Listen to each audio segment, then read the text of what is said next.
Assalamualaikum warahmatullahi wabarakatuh. Selamat bertemu kembali bersama saya, Hidayat Banyuwangi.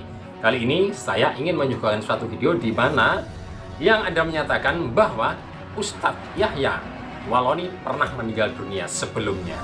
Yuk kita kupas tuntas di sini. Namun sebelumnya, bagi kalian semua yang belum subscribe, monggo untuk di subscribe agar kalian mendapatkan notifikasi video dari saya secara gratis. Yuk kita ikuti bersama saya di sini. Ustadz Yahya Waloni bukanlah seorang biasa. Ia adalah mantan ketua Sekolah Tinggi Teologi Calvinis di Papua. Seorang pendeta yang telah mengabdi selama bertahun-tahun, mengajar, membimbing, bahkan melahirkan banyak calon pendeta di wilayah timur Indonesia. Namun siapa sangka, pria asal Minahasa ini justru berbalik arah, menempuh jalan yang berbeda menjadi seorang muslim. Pencarian kebenaran bermula saat ia mendalami ilmu perbandingan agama. Sebagai seorang teolog, Yahya tak puas hanya memahami agama Kristen. Ia mempelajari Yudaisme, kemudian berlanjut ke Islam. Ia membaca Al-Quran untuk mencari celah dan kelemahan dengan niat awal membantah kebenarannya. Tapi justru sebaliknya, ia menemukan hal yang membuat hatinya terusik. Ia melihat benang merah yang sangat jelas.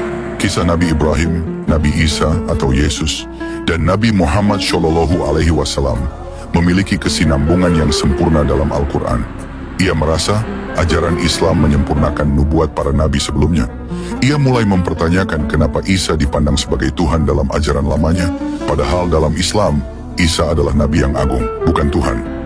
Puncak kegelisahannya hadir dalam bentuk pengalaman spiritual tak biasa. Di sebuah sore Ramadan, ia bertemu dengan seorang pria penjual ikan di depan rumahnya. Pria ini berpakaian bersih, bersorban, berjanggut, dan membawa sepeda. Yang mengejutkan, pria ini tak berbau ikan sama sekali. Dialog terjadi secara intens. Penjual ikan itu mengajaknya berdiskusi soal Tuhan, kenabian, dan makna kehidupan. Yahya terkesima oleh kedalaman kata-katanya. Istrinya bahkan sempat menyangka ia berbicara sendiri, karena sosok itu seperti tidak terlihat oleh orang lain. Pertemuan dengan penjual ikan terjadi 3 kali dalam 3 hari berturut-turut. Pada pertemuan terakhir, pria itu memberinya selembar kertas bertuliskan ayat-ayat Al-Quran. Tak lama setelahnya, pria itu tak pernah muncul lagi. Yahya merasa ini adalah petunjuk dari Allah. 18 Ramadan, ia memutuskan untuk bersyahadat secara sadar dan ikhlas. Bersama istrinya, anak-anaknya, dan orang tua istrinya, mereka memeluk Islam di hadapan Kiai Haji Komarudin Shofa, seorang kiai yang telah mendapat mimpi sebelumnya tentang kedatangannya. Tidak lama setelah menjadi muslim, Yahya diuji. Saat khutbah Idul Fitri pertamanya, ia pingsan dan dinyatakan mati suri oleh dokter. Namun beberapa saat kemudian, Allah mengembalikannya. Ia bangkit dan melanjutkan perjuangannya sebagai da'i. Peristiwa ini semakin menguatkan keyakinannya bahwa Islam adalah jalan yang benar. Kini, Ustadz Yahya Waloni dikenal sebagai pendakwah yang penuh semangat dan keberanian. Ia mengisahkan kisah hijrahnya bukan untuk kesan dramatis, tapi sebagai pelajaran hidup dan bukti nyata bahwa hidayah Tuhan bisa datang dari jalan mana saja, bahkan kepada seorang pendeta sekalipun. Allahu Akbar. Salam saudara-saudari, agak lucu ya, Yahya Waloni sudah lama pindah agama, bahkan sudah meninggal. Tapi kenapa masih dibahas juga oleh orang-orang Protestan? Mereka bilang, kami malu dia pernah jadi pendeta. Tapi coba pikir baik-baik, bukankah gaya berpikirnya itu warisan kalian? Wahai saudara-saudariku terpisah, sola scriptura, anti tradisi, tafsir bebas tanpa otoritas gereja, Yahya cuma ambil itu semua dan lanjutkan ke tempat lain.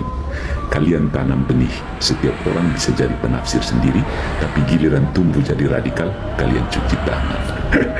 Yahya Waloni bukan sekedar mantan, dia adalah cermin yang menunjukkan apa yang terjadi kalau gereja putus dari tradisi.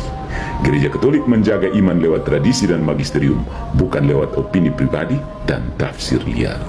Jadi sebelum mengkritik Waloni, tanya dulu, sebetulnya dia lari dari gereja atau lari dari bayang-bayang Protestan itu sendiri? Follow for more.